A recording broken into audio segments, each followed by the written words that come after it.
Let's repeat the material from last year's publications, which we will need in the future. Direct control of reality occurs in lucid dreaming. You can control lucid dreaming when you become intention itself. Become intention itself. For example, to lift yourself into the air and fly, you need to turn everything off and become one whole intention, just one desire to rise into the air. Controlling dream characters becomes possible if you merge with the power. Feel like the master, the owner of your dream. You do not command the characters, do not order them, but combine your will with their will. Here we are talking about a certain merge. In order to control the reality of a dream, you must merge with what you control. If I and reality are one, then everything is possible. And what is control? It is a certain action. So I need myself as a rational individual who tries to act, to switch OFF, and to become the action itself. I do not perform the action, I do not control the action. I do not try to lift myself into the air. I just fly. The mind tries to lead and act. It ponders, analyzes, will it succeed or not, hesitates, then tries to do something, being separated from what it wants to do. It is as if on the sidelines and carries out leadership from the side. The spirit does not do anything like that. It simply acts as action itself. Manifest reality does not lend itself to our control not because it is inert, but because, firstly, it does not even occur to us to control it directly like a dream, and secondly, we always act from the position of reason, subordinate, and not spirit owner. You become the owner of your life when you connect with your spirit, that is, with the one who is watching the dream of this life. In the same way, you become the owner of your ordinary dream when you remember yourself as watching the dream, that is, you connect with your spirit number 2, the projection of the original spirit. You, as an avatar, are essentially its projection. In the publication of August 2nd, 25, it was shown that the manifested reality can become plastic, like a dream. Even time becomes subject to control if you enter the state of spirit as a merge with space and time. To the extent that you are able to enter the state of spirit SD, to that extent you are able to control reality as a lucid dream.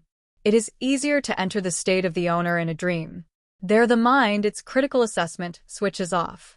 The mind admits that in a dream everything is permitted, and then I turn into the owner, into intention itself, which can move itself and move reality. This means that in order to control the manifested reality, it is necessary to turn off the returns mind, bot, mode, and go to the awareness mode. This is quite possible, since the SD, as was noted earlier, has one important property. In this state, the resistance of the mind decreases. If you woke up in a dream, you will perceive yourself as the one who fell asleep and is now dreaming. And in reality, those who practiced SD perceive themselves as a kind of silent observer who does not think and does not manage, but simply contemplates, but who is also capable of acting unconditionally and unconditionally, as the doer.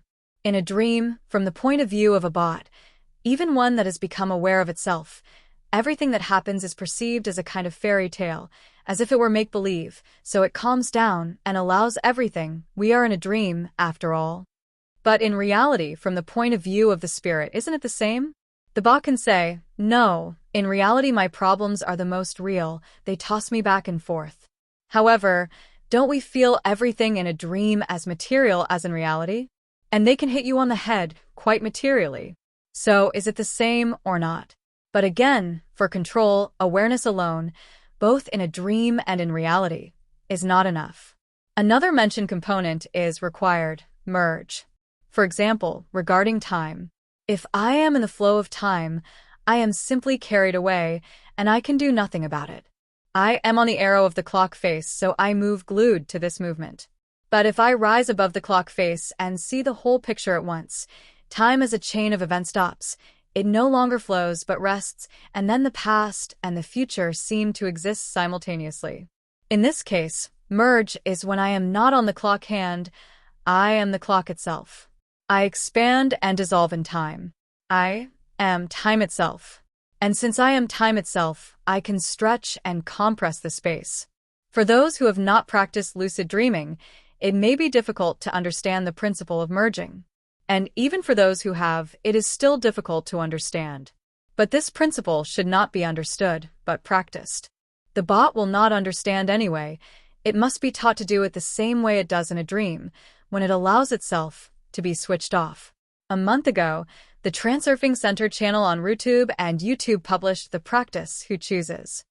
Go through it in a calm environment. It is short. Pay attention to the key fragment.